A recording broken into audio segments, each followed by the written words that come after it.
Okay, everyone. So this is actually the part where I'm going to show you the process that I use to write my own introduction that will be modeled after the exact project that you're doing. So I even came up with a topic. For me, mine is going to be all about urban sprawl. Now, we don't have to talk about that much right now, but basically what you should know is I did the same thing. I found 3 articles on my topic that deal with it. I found information within those articles, did citations, all that good stuff. Okay, so mine is set and ready to go.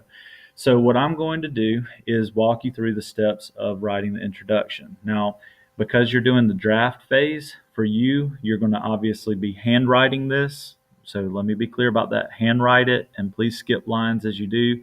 That'll just allow me to make quick notes and adjustments and show you kind of what I want you to fix if there's problems and things like that. But anyway, later you'll be typing those up. But for the purpose of this video, since this is a screencast, it's just easier for me to show you the typed version. But anyway, so like I said, mine is about urban sprawl.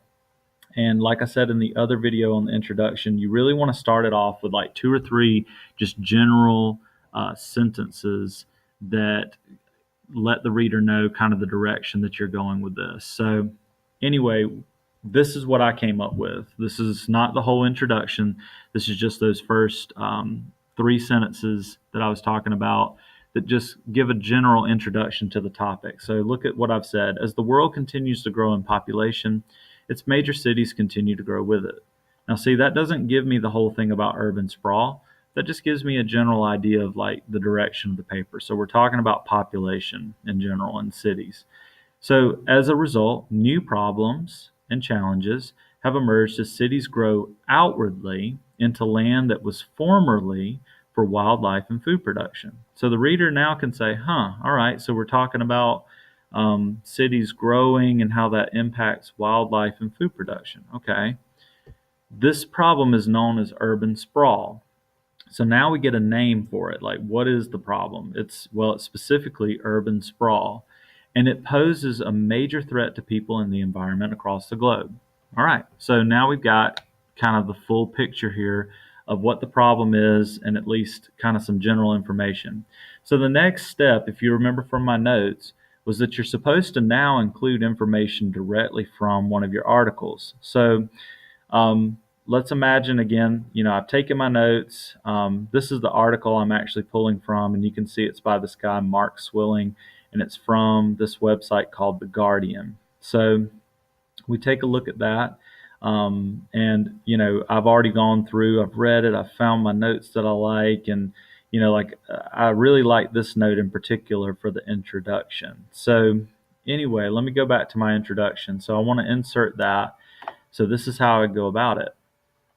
Now look at what I've done here. I've introduced the source, okay, in an article from The Guardian, that's the website. Mark Swilling states. Notice I used a present tense verb here, states. Now you can say says, you can say writes, you can say demonstrates. There's tons of them, okay? But it has to be in the present tense because this information is always on the website. It's not that he stated it like way back in the day. It's always there. But anyway, here's my note, okay, that I've included. If the urban population and long-term de-densification trends continue, the area of the planet covered by urban settlements will increase to more than 3 million square kilometers by 2050. And now notice here, just like in my other video where I talked about doing the in-text citation, I put his last name into this parentheses, just like this, and I put a period. Now, if I didn't have an author's name, I would put the first 2 words of the article title, just like from your notes when you wrote from, if you remember that. So the next step, I've got a comment on that note. And you see, that's what I've done here. It says this type of growth heavily impacts areas that formerly produced many of the crops consumed by people. Furthermore, the ecosystems that surround urban areas and are home to animals and plant life will continue to shrink tremendously in decades to come. So basically what I've done here is I've just, in my own words and in my own thinking, I've taken this note that does not belong to me, and I've tried to comment on it here and put it into words that, make sense to me. What is the significance of this? What does this show? So I have one final step for my introduction. I got to have a good thesis to kind of bring it all together and get ready for the rest of my paper. All right, so here it is. The governments of heavily industrialized countries worldwide must come together and develop plans and strategies for growing cities that will not continue to place stress on farmlands or ecosystems in the future. So that's sort of the position I'm taking. That's my focus for my paper. The growing of these cities is a problem. And so these governments around the world that, they have a lot to do with the growth of these cities and the connections of the cities and stuff and how they're planned and developed. They need to come together and try to think up strategies and plans on how they can, make those adjustments and fix that. Now, all of that's beside the point. The point of this, though, the whole point of this process is not about urban sprawl. The point of this is to show you how you need to set your paper up, okay? And I'm going to follow this up with some more information about the body and where you go from here. But this is the focus. You really want to start off with a strong introduction, and following this method will help you do so. All right.